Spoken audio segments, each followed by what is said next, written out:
Hello guys, welcome to my YouTube channel. My name is Harjeet Kaur.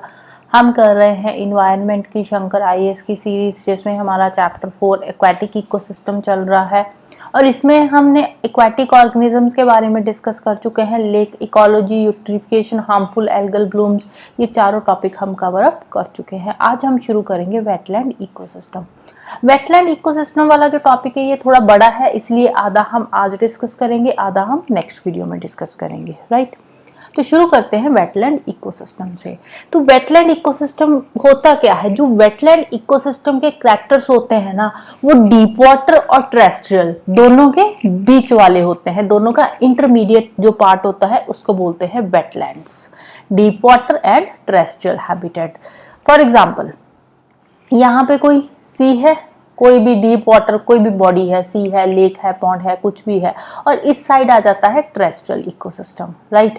अब ये जो terrestrial और एक्वाटिक इकोसिस्टम है, इन दोनों के बीच वाला जो मार्शी एरिया आएगा, इसको बोलते हैं, ये जो मार्शी एरिया है इसको बोलते हैं वेटलैंड्स। तो वेटलैंड्स क्या होता है? एक तरह से सिंपल लैंग्वेज में अगर हम बात करें तो वेटलैंड्स होते हैं जो दलदल वाला एरिया होता है, जहां पे ना तो बहुत ज्यादा पानी ही होता है और ना ही बिल्कुल वो टेरेस्ट्रियल इकोसिस्टम होता है। थोड़ा दलदली सा इलाका होता है, पानी हमेशा रहता ही है, थोड़ा बहुत पानी रहता है, ऐसे नहीं कि वो डीप वाटर होगा, शैलो वाटर होता है वेटलैंड्स का, राइट।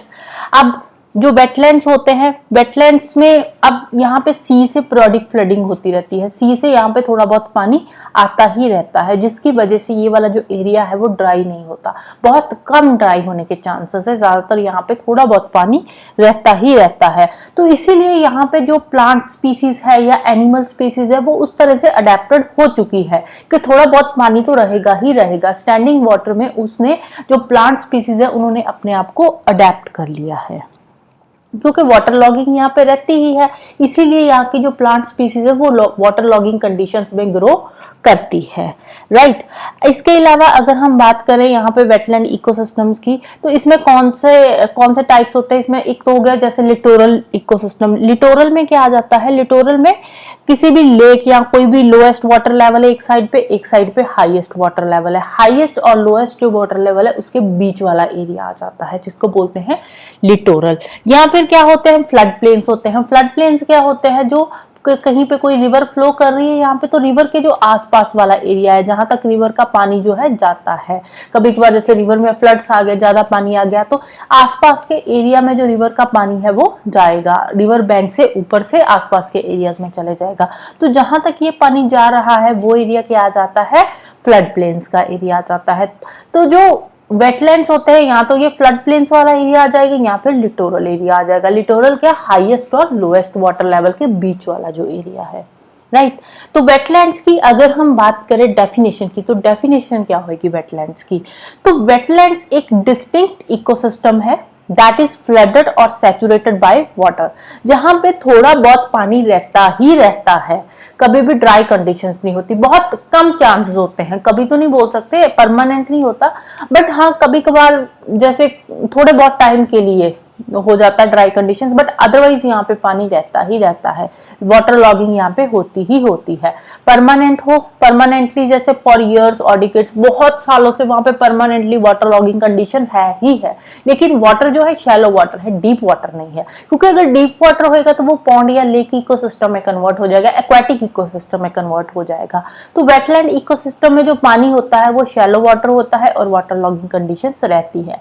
या फिर सीजनली वाटर लॉगिंग कंडीशंस होती है, जैसे कि सीजनली कोई रेनी सीजन आ गया तो वहां पे उस एरिया में वाटर लॉगिंग कंडीशंस रहेगी ही रहेगी, 8-10 महीने के लिए वहां पे वाटर लॉगिंग कंडीशन होती है। उसके बाद भी मतलब वहां पे वेट रहता है वो एरिया, बट इतना ज्यादा वहां पे पानी नहीं होता, 2-4 महीने के लिए साल में, बट अदरवाइज वहां पे वाटर लॉगिंग रहती है। तो वेटलैंड इकोसिस्टम क्या है?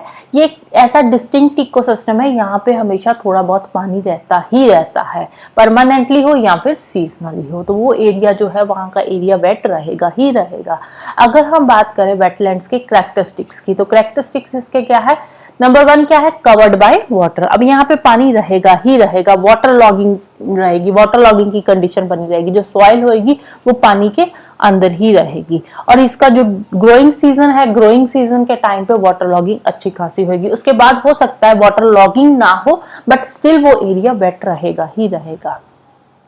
प्लांट स्पीसीज की बात करें तो जो प्लांट स्पीसीज होती है वहां यहाँ पे हाइड्रोफाइट्स होते हैं। हाइड्रोफाइट्स मतलब ऐसे प्लांट स्पीसीज जो उस वेट एरिया में अडेप्ट हो चुकी है, वो उसी एरियाज में उस जो वाटर लॉगिंग कंडीशंस है उसी कंडीशंस में वो ग्रो कर रही है प्लांट की स्पीसीज। अब जरूरी नहीं है कि उनको एक पर्टिकुलर ड्राई सीजन चाहिए, तो वो जो प्लांट की स्पीसीज यहाँ पे होती है वो वाटर लॉगिंग कंडीशंस में ही ग्रो करती है। थर्ड कैरेक्टर क्या है? Oxygen deficiency in soil. अब यहाँ की जो सॉइल होती है उसमें ज्यादा ऑक्सीजन नहीं होती, तो ऐसी सॉइल को क्या बोलते हैं? इसको बोलते हैं हाइड्रिक सॉइल, राइट। तो यहाँ पे जो सॉइल होती है वो हाइड्रिक सॉइल होती है। हाइड्रिक सॉइल का मतलब कि यहाँ पे जो सॉइल है उसमें ऑक्सीजन की डेफिशिएंसी है, राइट। नेक्स्ट बात करते हैं वेटलैंड्स की क्लासिफिकेशन की। क्लासिफिकेशन में जो वेटलैंड्स होते हैं वो दो तरह के होते हैं, एक तो हो गए इनलैंड वेटलैंड्स, दूसरे हो गए कोस्टल वेटलैंड्स।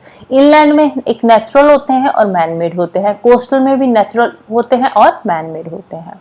अब इनलैंड वेटलैंड्स में जो नेचुरल वेटलैंड्स होते हैं वो कौन से होते हैं? जैसे कि लेक्स हो गया, ऑक्सबो लेक्स, वाटर लॉगिंग कहीं पे हुई है तो वो क्या है? वो नेचुरली वो भी इनलैंड वेटलैंड्स में आ जाएगा। या फिर सीजनली किसी पर्टिकुलर रेनी सीजन, किसी जगह पे बहुत लंबा रेनी सीजन है तो वहां पे वाटर लॉगिंग कंडीशन ही रहती है ज्यादा time, most months of the year वहां पे वो वाटर लॉगिंग रहती है, तो वो क्या है? वो भी नेचुरल इनलैंड वेटलैंड्स में आ जाएगा। या फिर कोई एरिया ऐसा है जो स्वैम्पी है और मार्शी सा एरिया है, दलदल वाला एरिया है, तो वो भी नेचुरल इनलैंड में ही आ जाएगा। मैन मेड वेटलैंड्स की बात करें, मैन मेड इनलैंड वेटलैंड्स की, राइट, तो इसमें कोई रिजर्वर जो मैन के द्वारा बनाया गया, ह्यूमंस के द्वारा बनाया गया है, कोई रिजर्वर या कोई बहुत बड़ा टैंक बना दिया है, या फिर कुछ एरिया है जो वाटर लॉग्ड है, जैसे कि अब जो राइस की क्रॉप होती है वहां पे क्या है? वाटर लॉगिंग ही रहती है ना, क्योंकि उसके लिए स्टैंडिंग वाटर चाहिए, तो वो क्या हो गया? वो भी एक तरह का वेटलैंड बन जाता है। एश पॉन्ड हो गया, तो ये क्या है? ये मैन मेड इनलैंड वेटलैंड्स है। कोस्टल में नेचुरल की बात करें तो एस्ट्री हो गया, डेल्टा हो गया। अब देखो एस्ट्री डेल्टा क्या होता है? एस्ट्री होता है यहाँ पे लेक ओशियन या किसी सी के साथ मिलती है, डायरेक्टली जो लेक का पानी है वो ओशियन या सी में यहाँ पे जाता है, वो एस्ट्री बन जाती है। अब कई बार क्या होता है, कोई मेजर रिवर है वो जाती है यहाँ पे जाकर बहुत छोटे छोटे चैनल्स बनाती है और उसके बाद मेन ओशियन या सी में मिक्सअप होती है, तो यहाँ पे क्या बन जाता है? डेल्टा बन जाता है। अगर कोई मेन रिवर सीधा जाकर ओशियन में मिल रही है तो वो क्या है? एस्ट्री हो जाएगा। तो ये क्या है? जो एस्ट्री और डेल्टा बनते हैं ये नेचुरली ही बनते हैं, कोई मैनमेड नहीं है, तो इसलिए क्या हो गया? ये नेचुरल कोस्टल वेटलैंड्स हो गए। लगून लेक भी ओशियन के पास ही होती है। अब ओशियन में क्या होता है? कोई जैसे ये कोस्टल एरिया है और कोस्टल एरिया में कई बार क्या होता है, यहाँ पे जो मिट्टी है, जो सॉइल है वो इकट्ठी हो जाती है, यहाँ पे एक लेक जैसी बन जाती है जिसको लगून लेक भी बोलते हैं। तो ये क्या है? ये भी नेचुरल कोस्टल वेटलैंड्स बन गया। बे हो गया, बैक वाटर्स हो गए, mangroves, coral reef, tidal flats, ये सारे क्या है? ये नेचुरल कोस्टल वेटलैंड्स है। मैन मेड में सॉल्ट पैन्स और एक्वाकल्चर आ गए, जैसे फिशिंग वगैरह का जो काम शुरू कर लेते हैं वो मैन मेड कोस्टल वेटलैंड्स में आ जाता है, क्योंकि कोस्टल एरियाज में जो फिशिंग का काम है वो ज्यादा सही रहता है। तो इसीलिए कोस्टल एरियाज में जो एक्वाकल्चर का काम किया जाता है वो किस में आता है? वो मैन मेड वेटलैंड्स में आता है, राइट। नेक्स्ट बात करते हैं वेटलैंड्स के फंक्शंस की। अब फंक्शंस क्या है? Wetlands act as a water purifier, ये एज ए वाटर प्योरीफायर काम करते हैं, पानी को साफ करते हैं। जितना भी हमारा जो फ्रेश वाटर है ना, फ्रेश वाटर में जो 95% जो फ्रेश वाटर है वो कहाँ पे आता है? वो वेटलैंड से ही प्योरीफाई होता है, क्योंकि ये ग्राउंड वाटर रिचार्ज का काम भी करते हैं वेटलैंड्स। अगर हम लेक्स की बात करें, लेक्स में ग्राउंड वाटर रिचार्ज इतना नहीं होता, बट वेटलैंड से ग्राउंड वाटर रिचार्ज बहुत ज्यादा होता है और वाटर को ये साफ भी करते हैं, प्योरीफाई करते हैं। ये serve as a flood and storm buffers. अब होता क्या है? अब देखो यहाँ पे कोई टेरेस्ट्रियल इकोसिस्टम है, यहाँ पे क्या है? ओशन है। अब ओशन से जो भी कोई सुनामी आएगी, फ्लड्स आएंगे या कोई साइक्लोन आ रहा है, तो इसके बीच में क्या आ जाता है? वेटलैंड्स आ जाते हैं, ठीक है। अब ये जो वेटलैंड्स है ना, ये ओशन से जितनी भी नेचुरल कैलेमिटीज आती है, साइक्लोन्स हो गया, सुनामी हो गया, तो उससे ये टेरेस्ट्रियल इकोसिस्टम को प्रोटेक्ट करते हैं, एज ए बफर का काम करते हैं बिटवीन द टेरेस्ट्रियल एंड जो है एक्वाटिक इकोसिस्टम, दोनों के बीच में एज ए बफर का काम करते हैं। जो बड़े बड़े स्टॉर्म्स आते हैं, साइक्लोन्स आते हैं, वो क्या है, वो वेटलैंड्स में ही आकर खत्म हो जाते हैं, टेरेस्ट्रियल तक पहुंचते नहीं है। जहाँ पहुंचते भी है तो इतनी इंटेंसिटी के नहीं होते कि वो टेरेस्ट्रियल इकोसिस्टम में कोई नुकसान कर पाए, राइट। तो इसलिए ये एज ए बफर का काम करते हैं एक्वाटिक एंड टेरेस्ट्रियल इकोसिस्टम के बीच में। अब और क्या है, wetlands act as a source of diverse products, इससे बहुत सारे प्रोडक्ट्स मिलते हैं। यहाँ से हमें फिशेस वगैरह होगी, प्लांट की बहुत सारी स्पीसीज होती है, बायोडाइवर्सिटी होती है, तो यहाँ से हमें बहुत सारे प्रोडक्ट्स भी मिलते हैं। Act as a source of water, ground water recharge का काम करते हैं, पानी को साफ करने का काम करते हैं। रिक्रिएशन टूरिज्म के लिए भी बेस्ट है, क्योंकि ज़्यादातर लोग क्या करते हैं, ब्यूटी देखने के लिए आते हैं, क्योंकि जो वेटलैंड्स होते हैं ये बहुत ही अट्रैक्टिव होते हैं, सीनिक ब्यूटी यहाँ से दिखती है। तो इसलिए दूसरा यहाँ पे बायोडाइवर्सिटी होती है, एनिमल्स होते हैं, उनको देखने के लिए टूरिस्ट यहाँ पे आते हैं। तो यहाँ से क्या है, टूरिज्म इंडस्ट्री भी ग्रो करती है। माइग्रेटरी बर्ड्स आते हैं यहाँ पे, जब भी ड्राई सीजन होता है उनके नेटिव लैंड पे, तो माइग्रेटरी बर्ड्स वेटलैंड्स में आ जाते हैं, यहाँ पे शिफ्ट हो जाते हैं। यहाँ की अपनी कुछ इंडिजिनस स्पीसीज होती है जो वेटलैंड्स की ही इंडिजिनस होती है, यहीं पे ही रहती है। लोकल क्लाइमेट को स्टेबलाइज करते हैं, क्लाइमेट चेंज ज़्यादा नहीं होता वेटलैंड्स की वजह से, क्योंकि देखो ये पानी को जो इन्वायरमेंट है उसको साफ सुथरा रखते हैं, तो ज़्यादा क्लाइमेट चेंज नहीं आता। एक्वाटिक फ्लोरा एंड फौना, यहाँ पे बहुत डाइवर्सिटी मिलती है, फ्लोरा की भी एंड फौना की भी। सेडिमेंट्स एंड न्यूट्रिएंट्स को फिल्ट्रेशन करते हैं। आप देखो कई बार क्या होता है, जो एग्रीकल्चरल रन ऑफ होता है ना, उसके साथ बहुत सारे न्यूट्रिएंट्स आ जाते हैं, जैसे फॉस्फोरस वगैरह हो गया, नाइट्रोजन हो गया। तो ये जो न्यूट्रिएंट्स उनके साथ आते हैं, सेडिमेंट्स आते हैं, उनको फिल्टर करने का काम करते हैं। अब उनको फिल्टर करके एक तो पानी को भी साफ करते हैं, दूसरे हमारे इन्वायरमेंट को भी साफ रखते हैं, राइट। अब हो क्या रहा है, अगर हम रिसेंटली अभी की बात करें, करंट की बात करें, तो आजकल क्या हो रहा है, ये जो वेटलैंड्स है ना, ये ड्राई हो रहे हैं, वेटलैंड इकोसिस्टम खत्म होता जा रहा है। क्यों खत्म होता जा रहा है, डिप्लीशन के रीजंस क्या है इसके? क्योंकि देखो, एक तो ये जो वेटलैंड वाला एरिया है, इसको हम एग्रीकल्चर में कन्वर्ट कर रहे हैं। एग्रीकल्चर में कन्वर्ट कर रहे हैं, इससे क्या है, जो वेटलैंड्स है वो डिप्लीट होंगे। अब एग्रीकल्चर में कन्वर्ट करेंगे तो ये क्या है, इनकी डिप्लीशन होएगी, राइट। सेकेंडली, ओवरग्रेजिंग बहुत हो रही है, ओवरग्रेजिंग से भी वेटलैंड्स खत्म होते हैं, राइट। ओवरग्रेजिंग हो रही है, एग्रीकल्चर में हम कन्वर्ट कर रहे हैं लैंड को। दूसरा, एक्वाकल्चर में कन्वर्ट कर रहे हैं। बहुत सारे वेटलैंड्स ऐसे हैं जिनको हम एक्वाकल्चर में, फिशिंग वगैरह के लिए उसमें कन्वर्ट कर रहे हैं इनको। डिफॉरेस्टेशन हो रही है, पेड़ों को काट रहे हैं। अब पेड़ों को काटेंगे तो वेटलैंड्स जो है ऑटोमेटिकली खत्म होंगे। पोल्यूशन बढ़ रहा है, डोमेस्टिक वेस्ट को हम ऐसे ही फेंके जा रहे हैं। अब डोमेस्टिक वेस्ट कुछ हद तक तो जो वेटलैंड्स है, डोमेस्टिक वेस्ट को ये डिस्पोज ऑफ कर देते हैं, बट एक लिमिट से ज्यादा अगर हम डोमेस्टिक वेस्ट को वेटलैंड्स में रिलीज करेंगे तो उससे क्या है, धीरे धीरे ये जो वेटलैंड्स है ये टेरेस्ट्रियल इकोसिस्टम में कन्वर्ट हो जाएंगे। ये जो वेटलैंड्स है ये खत्म हो जाएंगे, ड्राई हो जाएंगे। एग्रीकल्चरल रन ऑफ जो है इसको हम वेटलैंड्स में फेंक रहे हैं, उससे क्या है, जो वेटलैंड्स में वीड्स बढ़ते जा रहे हैं। वीड्स बढ़ेंगे तो यहाँ की जो वेजिटेशन है उसको नुकसान होएगा उस चीज का, राइट। इंडस्ट्रियल एफुलेंट्स, जो इंडस्ट्री से जो भी वेस्ट निकलता है उसको हम विदाउट ट्रीट किए ही ऐसे ही हम उसको रिलीज कर देते हैं, तो उसका इफेक्ट वेटलैंड्स पे पड़ता है। वेटलैंड्स में वो जो पोल्यूशन जाएगा, जो कचरा जाएगा, उससे जो वेटलैंड्स इकोसिस्टम है, वहाँ की जो प्लांट स्पीसीज है, एनिमल स्पीसीज है, वो भी अफेक्टेड होएगी। क्लाइमेट चेंज हो जाएगा। अगर क्लाइमेट चेंज एकदम से हो रहा है, हम बहुत सारी हद से ज्यादा इंडस्ट्रीज लगा रहे हैं, इंडस्ट्रियलाइजेशन बढ़ रही है, उससे क्लाइमेट चेंज होएगा। क्लाइमेट चेंज होएगा, किसी जगह पे एकदम से बारिश पड़ रही है, प्रेसिपिटेशन हो रही है, एकदम से कम हो जाएगी, तो उससे क्या है, जो वेटलैंड्स है वो भी ड्राई हो जाएंगे, सूख जाएंगे, राइट।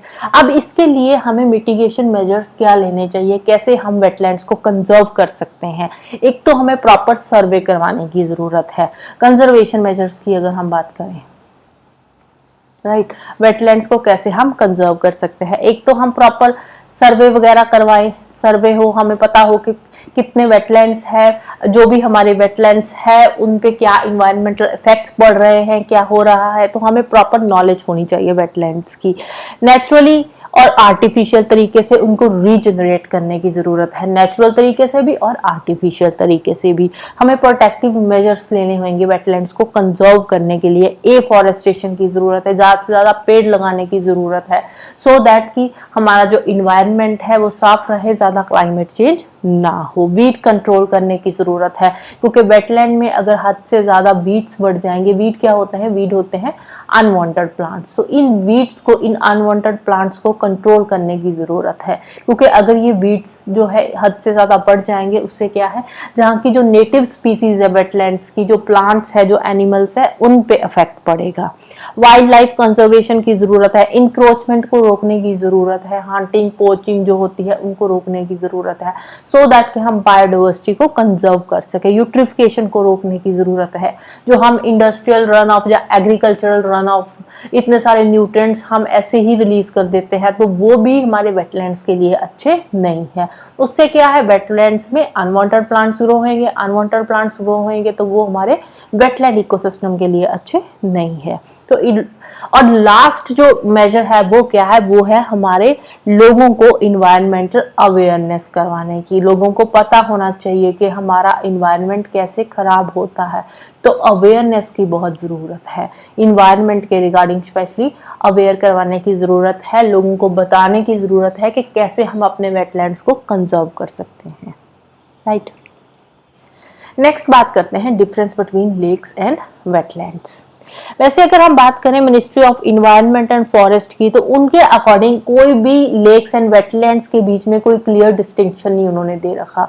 उनके अकॉर्डिंग लेक्स और वेटलैंड्स में कोई ज़्यादा खास डिफरेंस नहीं होता, बट स्टिल लेक्स और वेटलैंड्स में डिफरेंसेस है। जैसे कि फॉर एग्जाम्पल जो लेक्स होती है, लेक्स की मिनिमम लेंथ 3 मीटर होती है, डेप्थ, सॉरी लेंथ नहीं बोलेंगे, डेप्थ, जो मिनिमम डेप्थ होती है लेक्स की वो 3 मीटर होती है, मतलब 3 मीटर से ज़्यादा डीप होती है जो हमारी लेक्स होती है। बट जो वेटलैंड्स होते हैं ये 3 मीटर से ज़्यादा डीप नहीं होते। वेटलैंड्स क्या होते हैं, वेटलैंड्स शैलो वाटर होता है, इसमें पानी बहुत ज़्यादा डीप नहीं होता, ये शैलो वाटर होता है जो वेटलैंड्स का। लेक क्या होता है, लेक में डीप वाटर होता है, ये डीप वाटर बॉडीज है और ये शैलो वाटर बॉडीज है। मेन डिफरेंस इसमें यही है। दूसरा क्या है, जो लेक्स है, लेक्स में इतनी ज़्यादा वेजिटेशन नहीं होती, मैक्रोफाइट्स बहुत कम होते हैं, यहाँ तो होते ही नहीं है, अगर होते भी हैं तो बहुत कम मैक्रोफाइट्स होते हैं। बट वेटलैंड्स में मैक्रोफाइट्स बहुत ज़्यादा होते हैं, अबंडेंट ग्रोथ होती है मैक्रोफाइट्स की। बायोडाइवर्सिटी बहुत होती है वेटलैंड्स में, लेक्स में इतनी ज़्यादा बायोडाइवर्सिटी नहीं होती। अगर हम बात करें इकोसिस्टम कंजर्वेशन की या बायोडाइवर्सिटी कंजर्वेशन के पॉइंट ऑफ व्यू से, लेक्स इतनी ज़्यादा इंपॉर्टेंट नहीं है, बट इकोसिस्टम को कंजर्व करने के लिए और बायोडाइवर्सिटी को कंजर्व करने के लिए वेटलैंड्स बहुत ज़्यादा इंपॉर्टेंट हो जाते हैं, राइट। नेक्स्ट हम बात करते हैं कंपैरिजन की, लेक्स एंड वेटलैंड्स को कंपेयर करते हैं। अगर हम ओरिजिन पॉइंट ऑफ व्यू से देखिए, ओरिजिन का देखिए, तो लेक्स का जो ओरिजिन के प्रोसेस होते हैं, इसमें लेक्स के ओरिजिन के बहुत सारे प्रोसेस होते हैं, अलग अलग तरीके से लेक्स बनती है। जैसे ऑक्सबो लेक्स हो गई, या फिर कोई लेक होएगी ग्लेशियर ओरिजिन की होएगी, तो इनके अलग अलग प्रोसेस होते हैं ओरिजिन के। बट जो वेटलैंड्स बनते हैं ये जियोमॉर्फिक प्रोसेस के थ्रू बनते हैं। जियोमॉर्फिक प्रोसेस क्या होते हैं कि अर्थ के सरफेस पे ही कुछ ऐसी चेंजेस आती है जिसकी वजह से ये जो वेटलैंड्स है ये ओरिजिनेट होते हैं, इनका बर्थ होता है। तो लेक्स क्या है, लेक्स अलग अलग प्रोसेस से बनती है, ग्लेशियर ओरिजिन की भी होती है, रिवर के आसपास भी बन जाती है, या कुछ मैन मेड लेक्स भी होती है। बट जो वेटलैंड्स होते हैं, वेटलैंड्स जियोमॉर्फिक प्रोसेस से बनते हैं, जो अर्थ के ऊपर जो भी चेंजेस आती है उसके हिसाब से ही वेटलैंड्स बनते हैं। वाटर की बात करें, लेक्स में जो पानी होता है ये परमानेंट रहता ही है, लेक्स का पानी है वो कभी ड्राई नहीं होता। बट जो वेटलैंड्स है, वेटलैंड्स वैसे तो मोस्टली वेटलैंड्स परमानेंट ही होते हैं, बट कुछ वेटलैंड्स टेम्परेरी भी होते हैं, सीजनल भी होते हैं। जैसे रेनी सीजन रहेगा तो वेटलैंड्स में वाटर लॉगिंग होएगी, अदरवाइज वहाँ पे इतनी वाटर लॉगिंग नहीं होती, कम वाटर होता है, राइट। वाटर लेवल चेंजेस की बात करें तो लेक्स में वाटर लेवल में इतनी ज़्यादा चेंजेस नहीं होती, बट वही वेटलैंड्स की बात करें तो वेटलैंड्स में वाटर लेवल में काफ़ी सारी चेंजेस आती है।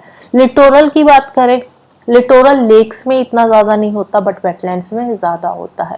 थर्मल स्ट्रैटिफिकेशन लेक्स में थर्मल स्ट्रेटिफिकेशन ज़्यादा होती है क्योंकि लेक्स डीप होती है। लेक का जो ऊपर वाला पानी है उसका टेम्परेचर ज़्यादा होता है। जैसे जैसे हम डीप इनसाइड द लेक जाते हैं तो जो पानी का टेम्परेचर है वो डिक्रीज होता जाता है। बट जो वेटलैंड्स है, वेटलैंड्स तो शैलो वाटर्स है, तो इसमें कोई ज़्यादा चेंजेस नहीं आती। थर्मल स्ट्रेटिफिकेशन वेटलैंड्स में नहीं होती। वेटलैंड में तो पानी वैसे ही कम होता है, शैलो वाटर है, तो इसका जो पानी का टेम्परेचर है ऑलमोस्ट सेम ही रहता है। लेक्स में वर्टिकल मिक्सिंग होती है। ठीक है, वर्टिकल मिक्सिंग कैसे होती है? थर्मली रेगुलेटेड होती है। जैसे ऊपर वाला पानी गर्म है, नीचे वाला ठंडा है, तो वाटर की जो वर्टिकल मूवमेंट होती है जिससे क्या है, जो टेम्परेचर है पानी का वो थोड़ा मेंटेन रहता है। बट वेटलैंड्स क्या है, ये तो शैलो वाटर है, तो वेटलैंड्स का जो टेम्परेचर है वो कैसे मेंटेन रहता है? वो विंड से मेंटेन होता है, विंड रेगुलेटेड होता है इनका टेम्परेचर। डोमिनेंट प्रोड्यूसर्स की बात करें, लेक्स में जो डोमिनेंट प्रोड्यूसर्स होते हैं वो होते हैं फाइटोप्लैंक्टन्स। लेक्स के कौन से हैं डोमिनेंट प्रोड्यूसर्स? लेक्स के हैं फाइटोप्लैंक्टन्स। और वही अगर हम वेटलैंड्स की बात करें तो वेटलैंड के हैं मैक्रोफाइट्स। ठीक है, डोमिनेंट प्रोड्यूसर्स क्या है? जहाँ पे जो अपना फूड खुद बनाते हैं, तो फाइटोप्लैंक्टन्स यहाँ के डोमिनेंट प्रोड्यूसर्स है। वो फोटोसिंथेसिस के प्रोसेस के थ्रू अपना फूड भी बनाते हैं और बाकी की फिशेस वगैरह जो अपना फूड है वो इन्हीं फाइटोप्लैंक्टन से लेती है। लेकिन वेटलैंड में जो मेजर प्रोड्यूसर्स हैं वो है मैक्रोफाइट्स। फूड चेन की बात करें तो लेक्स में जो फूड चेन होती है वो ग्रेजिंग टाइप की होती है, ग्रेजिंग फूड चेन होती है लेक्स में। और वही वेटलैंड की बात करें तो वेटलैंड में जो फूड चेन होती है वो होती है डेट्रिटस टाइप की। ग्रेजिंग फूड चेन क्या होती है? ग्रेजिंग फूड चेन में जो ऑटोट्रॉप्स होते हैं, जो अपना फूड खुद बनाते हैं, जो लोअर लेवल पे आते हैं, प्राइमरी प्रोड्यूसर्स जिनको हम बोलते हैं, तो वो क्या होते हैं इसमें ग्रेजिंग टाइप में? वो फोटोसिंथेसिस के थ्रू अपना फूड खुद बनाते हैं, ऑटोट्रॉप्स होते हैं ग्रेजिंग फूड चेन में। लेकिन डेट्रिटस में क्या होता है? डेट्रिटस में जो प्राइमरी प्रोड्यूसर्स होते हैं वो कौन होते हैं? वो होते हैं डेड प्लांट्स एंड एनिमल्स। इसमें जो प्राइमरी प्रोड्यूसर है वो कौन है? Dead plants and animals. और ग्रेजिंग फूड चेन में जो प्राइमरी प्रोड्यूसर्स है वो क्या है? ग्रीन प्लांट्स, ऑटोट्रॉप्स जो होते हैं। न्यूट्रिएंट साइकिल की बात करें तो इसमें जो माइक्रोबियल लूप है लेक्स में इतनी ज्यादा इंपॉर्टेंट नहीं होती।